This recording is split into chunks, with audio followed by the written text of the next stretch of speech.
Hello everyone, स्वागत है आपका हमारे यूट्यूब चैनल के ऊपर। तो ये हमारा बीएड पोर्शन का फर्स्ट मॉक टेस्ट होगा जो कि बेस्ड होगा जो प्रीवियस 4 पेपर हुए हैं उसके सिलेबस के ऊपर।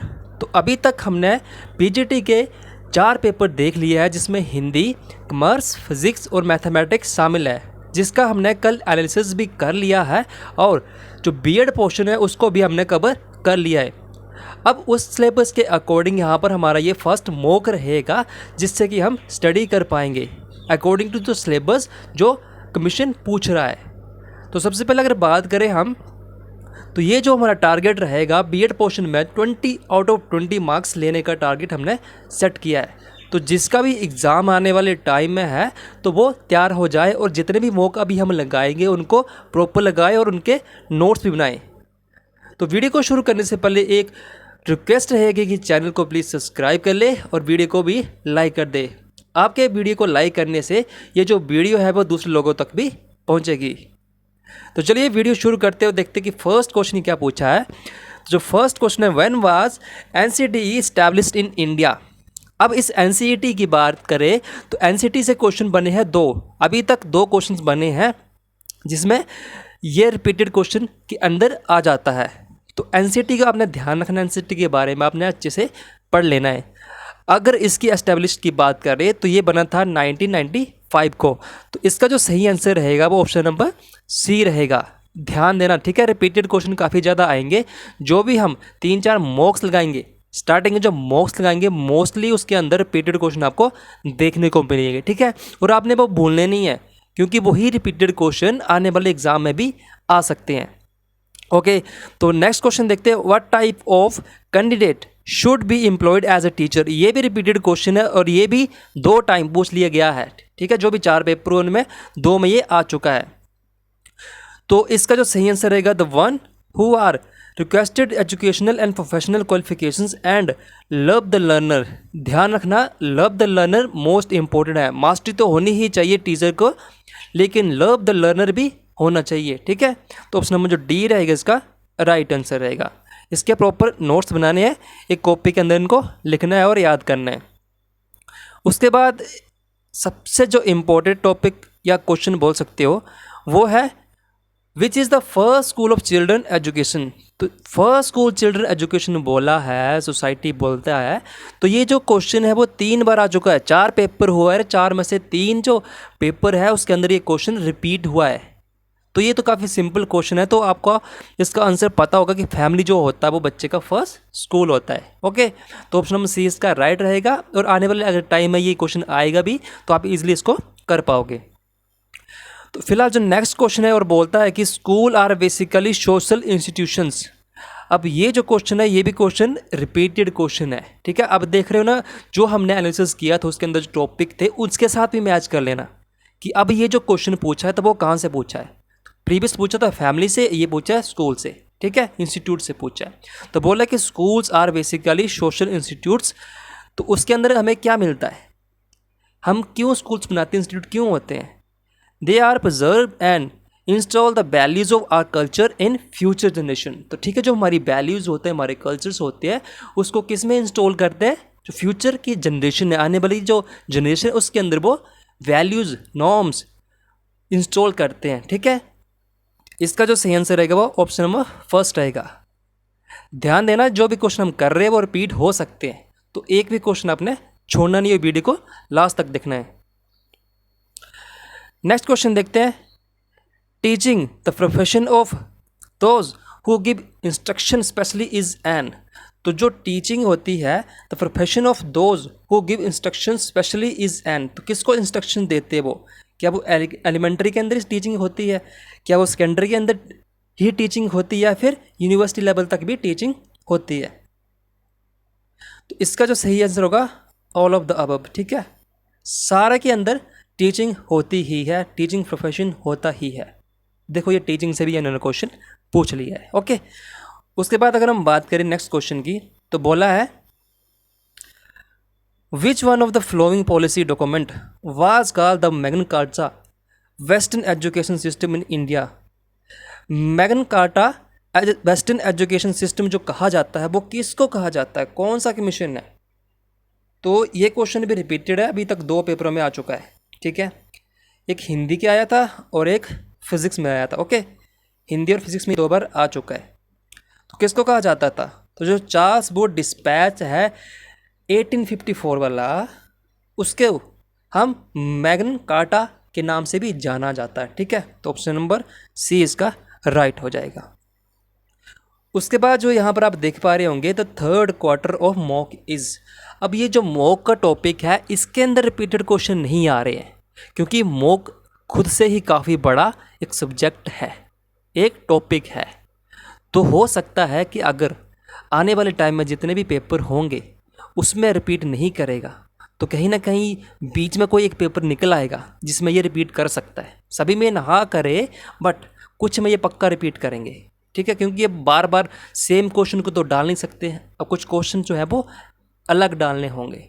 तो यहाँ पर वो ये डाल सकते हैं थर्ड क्वार्टर के बारे में। तो बोला थर्ड क्वार्टर ऑफ मॉक्स कौन है? तो असेसमेंट को कहा जाता है third quarter of mock. Total कितने क्वार्टर्स होते हैं? 4। ये भी आपने याद रखना, ओके।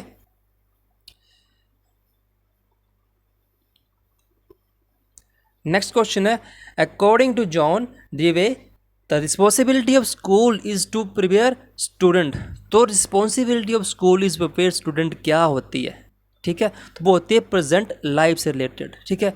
तो जो उनकी रिस्पॉन्सिबिलिटी तो वो प्रेजेंट लाइफ के साथ उनको कनेक्ट करे। तो ऑप्शन नंबर ए जो रहेगा इसका राइट आंसर होगा, ओके। उसके बाद नेक्स्ट क्वेश्चन देखते हैं। ये भी बहुत ही ज़्यादा इंपॉर्टेंट क्वेश्चन है। Dash means communication without word. ये हर बार क्वेश्चन में पूछा जा रहा है। 3 बार आई थिंक ये आ चुका है या 2 बार आ चुका है। एक मैथमेटिक्स में आया था, एक फिजिक्स में आया था और शायद हिंदी में भी आया था, श्योर नहीं हो। लेकिन ये बहुत ही ज़्यादा इंपॉर्टेंट क्वेश्चन है, इसको आपने ध्यान रखना है। अब मैंने कम्युनिकेशन वाला जो टॉपिक था वो क्यों अलग लिखा था, यहाँ पर आप देख रहे हो कि कम्युनिकेशन से भी क्वेश्चंस आ रहे हैं।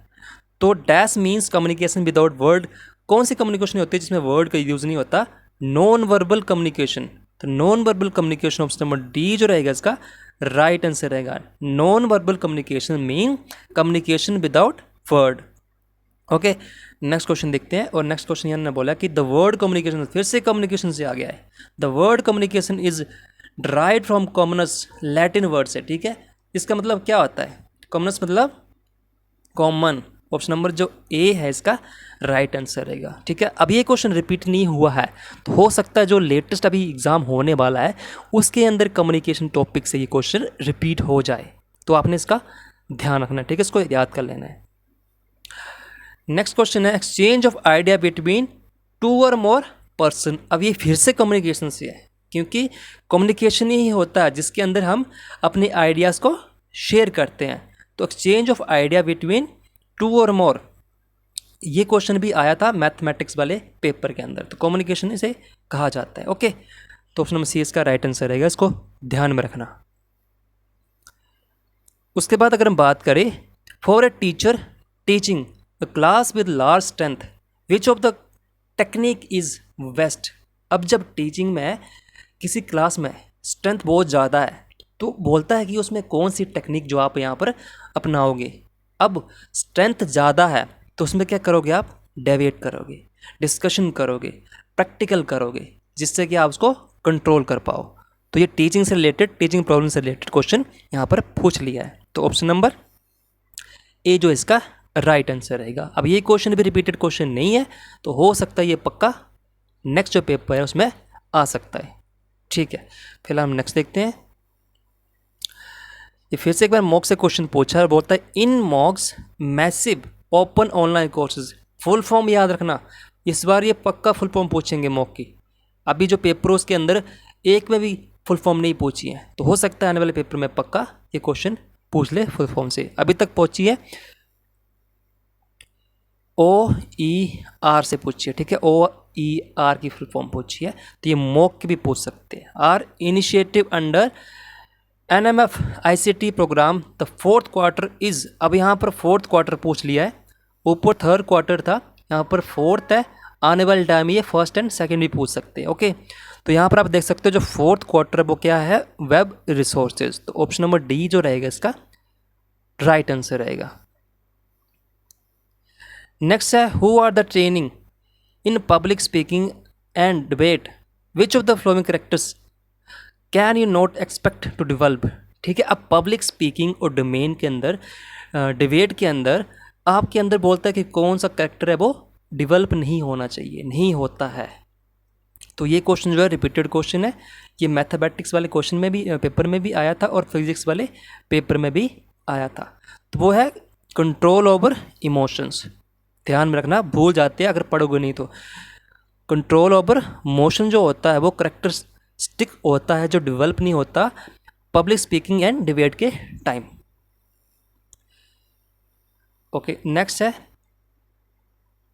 सेशन एंड रीजन से यहाँ पर क्वेश्चन पूछा है। ए बोलता है कि MOOCs are learner centre course. बिल्कुल सही, जो मॉक्स होता है वो लर्नर सेंटर होता है। ठीक है, लर्नर सेंटर होता है। जो रीज़न है इसका, MOOCs can be assessed by a learner in presence of her teacher, his और हर टीचर। तो टीचर के प्रेजेंस में ये नहीं होता है। जो मॉक होता है वो बच्चा खुद करता है, लर्नर सेंटर होता है वो खुद पढ़ता है। तो इसका जो ए है वो ठीक है और बी जो है वो रॉन्ग है। तो यहाँ पर आप देख सकते हो सी जो है A is true but R is wrong. तो ऑप्शन नंबर सी इसका राइट आंसर हो जाएगा। नेक्स्ट क्वेश्चन देखते हैं।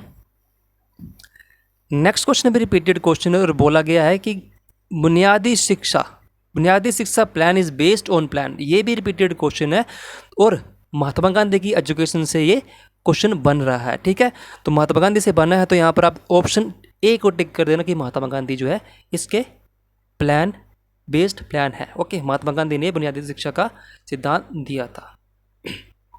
तो बुनियादी शिक्षा यहाँ पर महात्मा गांधी भी काफ़ी इंपॉर्टेंट टॉपिक मैंने बताया था, तो वो यहाँ पर आप देख सकते हो। ये भी रिपीटेड क्वेश्चन है। ठीक है, उसके बाद who become the first minister of education in the Indian government. First education minister पूछा है इंडियन गवर्नमेंट के अंदर, तो कौन थे वो? मौलाना Abdul Kalam Azad. Option number A जो रहेगा इसका राइट आंसर रहेगा। ठीक है, अब यहाँ से कौन से क्वेश्चन बन सकते हैं? ये रिपीट हो गया वो, चलो तो ठीक है, लेकिन जो करंट का जो एजुकेशन मिनिस्टर है उससे क्वेश्चन बन सकते हैं, या फिर प्रीवियसली जो भी गवर्नमेंट्स आई है उसके अंदर जो एजुकेशन मिनिस्टर थे उनसे रिलेटेड क्वेश्चंस पूछ सकते हैं। हो सकते कि कोठारी कमीशन के अंदर जब कोठारी कमीशन इस्टेब्लिश्ड हुआ था तब एजुकेशन मिनिस्टर कौन थे इंडिया के अंदर। जितने भी कमीशन, जितने भी कमेटीज़ थी बनी थी, जिस सन में बनी थी उस टाइम एजुकेशन मिनिस्टर कौन था, ये क्वेश्चन पूछ सकते हैं। ठीक है, तो आपने ये भी ध्यान रखना है और एक बार उसको पढ़ लेना है। ओके, उसके बाद हम देखते हैं the most effective method of character formation is. तो करेक्टर फॉर्मेशन के बारे में यहाँ बोला गया है मोस्ट इफेक्टिव मेथड। तो मोस्ट इफेक्टिव मेथड होता है rewarding virtue behaviours and presenting high character models in school. ठीक है, हाई करेक्टर मॉडल्स यहाँ पर स्कूल में एस्टेब्लिश करने चाहिए। ठीक है, जिससे कि करेक्टर फॉर्मेशन हो सके। तो इसका जो सही आंसर है वो ऑप्शन नंबर डी रहेगा। ओके, उसके बाद teaching models are prescribe teaching strategies design to accomplish particular.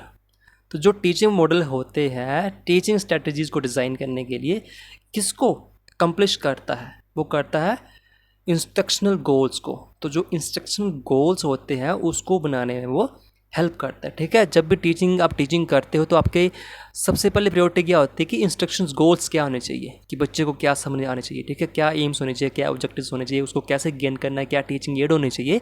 तो वो यहाँ पर instruction goals option number A इसका राइट आंसर रहेगा। इसको स्टार मार्क कर लेना, रिपीट नहीं हुआ है, रिपीट हो सकता है क्योंकि टीचिंग से रिलेटेड जो क्वेश्चन है वो काफ़ी है तो ज़्यादा, लेकिन जो मोस्ट इम्पोर्टेंट है वो द्वारा रिपीट कर रहे हैं, तो ये भी रिपीट कर सकता है।